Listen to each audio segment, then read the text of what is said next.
स्वागत आपका कथा के इस क्रम में। और इस क्रम में सबसे अधिक महत्वपूर्ण वे 4 धाम हैं जहां की यात्रा संपन्न करके व्यक्ति मोक्ष का अधिकारी हो जाता है। ये 4 धाम हमारी आस्था के युगों युगों से प्रतीक हैं। बद्रीनाथ सतयुग के प्रतीक हैं तो रामेश्वरम त्रेता युग के साक्षी रहे हैं। द्वारिका वह पुण्य भूमि है जिसे द्वापर के उस अखिलेश्वर को समर्पित माना जाता है और जगन्नाथ धाम हमारे कलयुग में इस धर्म का प्रतिनिधि है। धर्म के 2 पुत्र हुए, एक नर और एक नारायण। दोनों बेहद सात्विक, बेहद अच्छी प्रवृत्ति के। एक दिन लाड़ से उमगी हुई उनकी माता ने प्रसन्न होकर उन दोनों बच्चों से कहा कि तुम मेरे दोनों पुत्र अत्यंत मर्यादित और बहुत अच्छे संस्कार के हो। मेरा मन है, मेरी इच्छा है कि इसके मां के मातृत्व के अतिरिक्त भी मैं तुम्हें कोई वरदान दूं। दोनों बच्चों ने एक ही वरदान मांगा। दोनों ने हाथ जोड़कर मां से कहा, धर्म के प्रति, पिता के प्रति हमारी गहरी रुचि से आप मोहित हैं ही। माता, आप हम दोनों को तपस्वी होने का वरदान दीजिए।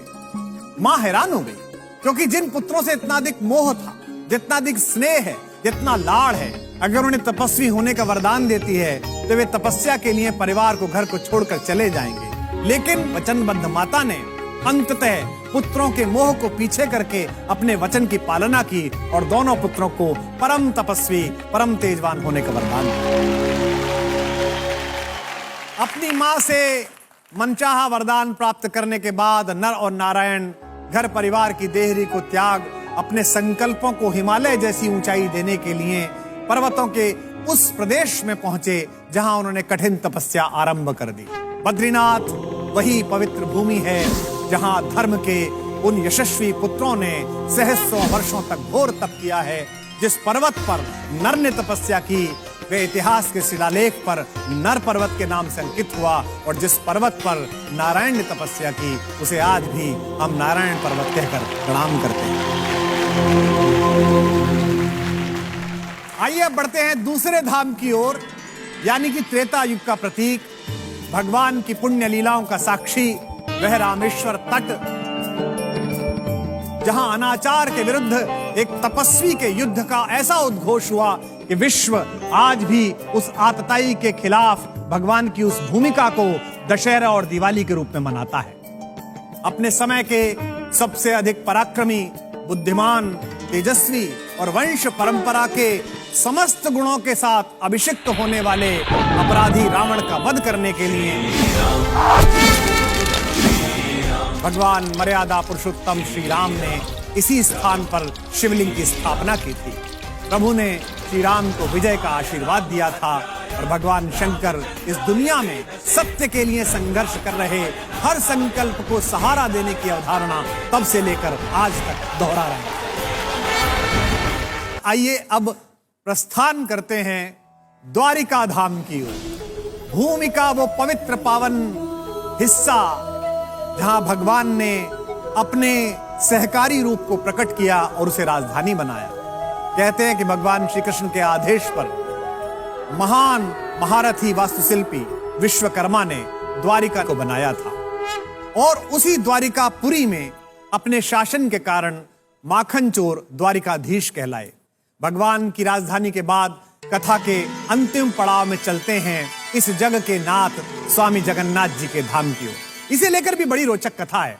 एक बार इंद्रद्युम्न नामक एक राजा के स्वप्न में भगवान श्री कृष्ण आए और उन्होंने कहा कि एक बड़े पेड़ के तने में मेरा विग्रह बनवाओ और इसे किसी सुंदर मंदिर में स्थापित करो। श्री कृष्ण तो स्वप्न में आग्रह करके चले गए, पर राजा की नींद उड़ गई। उसे पूरे भारत में ऐसा कोई मूर्तिकार नहीं मिला कि जैसी मूर्ति उसने स्वप्न में देखी थी ऐसी निकाल सके। एक दिन राजा के द्वार पर एक बूढ़ा मूर्तिकार आया और उसने कहा, मैं ये काम करने के लिए तत्पर हूं, किंतु मेरी एक शर्त है। मैं प्रतिमा का निर्माण एक बंद कक्ष में करूंगा और प्रतिमा का निर्माण पूर्ण होने से पहले उस कक्ष का दरवाजा अगर किसी व्यक्ति ने खोला तो काम जहां पर है मैं वहीं पर रोक दूंगा। काम शुरू होने लगा। अंदर से ठक ठक की, कुदाल की, खुरेचने की, रंदे की, घिसने की आवाज आती थी। अचानक बहुत समय के काम के बाद आवाजें बंद हो गई। ठंड का समय था। राजा को उत्सुकता हुई कि आवाज क्यों बंद हो गई। कहीं बूढ़े मूर्तिकार का स्वास्थ्य खराब ना हो गया हो। कुछ समय प्रतीक्षा करके राजा ने कमरे का दरवाजा तोड़वा दिया। राजा जैसे ही अंदर पहुंचे तो अजीब चमत्कार था। मूर्तिकार गायब था और मूर्तियों के अधूरे बने हुए टुकड़े पड़े हुए थे। वह मूर्तिकार कोई और नहीं, स्वयं कला के सर्जना के देवता भगवान विश्वकर्मा थे। उस कमरे में 3 बड़ी मनहर मूर्ति जिनमें थोड़ा सा काम बचा हुआ था। राजा ने उस प्रतिमा को उसी कमी के साथ उसी स्थिति में स्वीकार किया और मंदिर में स्थापित किया। तब से भगवान श्री जगन्नाथ अपने बड़े भाई बलदाऊ बलराम और अपनी लाडली बहन सुभद्रा जी के साथ वहां विराजमान हैं और लाखों लाख भक्त वहां आकर भगवान के परिवार का आशीर्वाद लेते हैं। भारतीय संस्कृति में आस्था के इन पूज्य 4 केंद्रों की कथा हमें बहुत कुछ सीख देती है। जैसे पहली कथा बद्रीनाथ नर और नारायण के सम्मिलित पुरुषार्थ के बारे में बताती है। धर्म की कीर्ति केवल नारायण के सहारे संभव नहीं है। जब तक नर उद्यम नहीं करेगा, नारायण भी कृपा नहीं करेगा। इस सृष्टि के समस्त शुभ संकल्प नारायण और नर के संयुक्त प्रयास से ही संभव है। इसका दूसरा उदाहरण, कथा के दूसरे भाग का सार क्या है?